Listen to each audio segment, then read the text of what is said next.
Chair recognizes Chairman Rice. Thank you, Mr. Chairman. This is a great bill. 447 by Senator Bullock, who's my friend, is an incredibly good bill because it protects Georgia industries and Georgia jobs. Unfortunately, when this bill went through the committee process and Section 2 was added,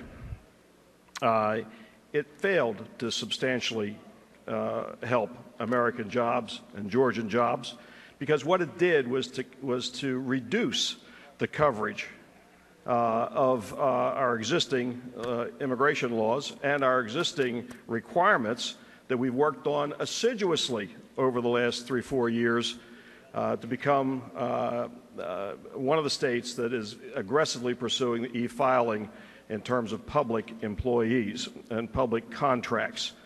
If you remember, that bill was done by then Chip Rogers from the Senate and now the Majority Leader, and we have worked on this little amendment that all it does is to say that it puts it back, the law back to where it was prior to this bill being offered. This is the current law, effectively. It just says that if you're going to be providing a public service under a public contract, you've got to go through the E-Verify process, and that's all it does. Mr. Speaker, I'll yield for a question or two. You got some questions if you wish to take them. Well, Mr. Speaker, if you could divide them up between friendly and unfriendly, I would. Well, they're all my friends. Well, then I'll take a couple. I'll throw them up and let you sort them out. How about that? Chair recognizes the representative from Camilla, Representative Powell, for a question, and I'm not sure where he's going to fall on that line. It's hard to know. Always friendly, Mr. Speaker. Will the gentleman yield? I'll yield. The part of the bill that you're attempting to amend is a definition which gives local governments certainty as to what's covered. Exactly. And would you not agree that your language basically brings back the uncertainty that they were concerned about, because it can be interpreted to include a maintenance contract on a copy machine or an agreement to fix a broken window, or very, very minor things that all would have to go with the E-Verify system? The current law puts requirements on the GMA organizations and the ACCG, as well as the state. And the definitions they've been working under for a few years now seem to be working very effectively.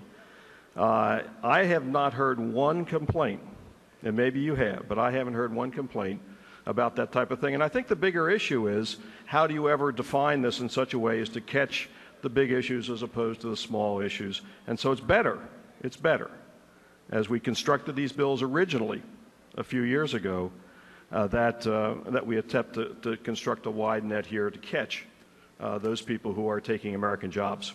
Would the gentleman yield for another question? Yes. Would you not agree that this language was developed in both Judiciary Committee, and then it was amended onto this bill in Governmental Affairs Committee, and both of those committees fully vetted this language prior to your amendment? Well, I wasn't in either of those meetings, but I would think that there are other members here who were in those meetings and who wish they might have vetted this a little more closely to ensure that the law was not opened wide to all kinds of different interpretations in terms of what E-Verify has to be used for. That'd be my thought on it. Mm-hmm. One more, Mr. Speaker, and I'm getting out. Chair recognizes the chairman of the Judiciary Committee, Chairman Willard, for a question. To your right. My friend, Mr. Willard, Mr. Chairman Willard. And my friend, Chairman Rice. I am asking sort of a follow-up. Can you please describe and tell me and the other members of our House what would be the differing contracts that you're seeking to bring in here that are not defined under that Section 2 when we talk about physical performance of services? Yours now as other performance of labor, and I'm not sure what would be involved with those Well, it truly is any other performance of labor, and whatever those service contracts call for, in the current law, which is exactly what we're talking about here. This particular Section 2, Chairman, Well, what are they? basically contracts the law into something less than what was planned originally in the immigration bills that we passed out of here very successfully a couple of years ago. And, I think it's in the eye of the beholder to some extent in terms of whether or not the application is as broad as you have to That's what I'm think worried about. about, the eye of the beholder. Thank you, Mr. Chairman, or Mr. Speaker. We'll let the body vote on this, and I yield the well.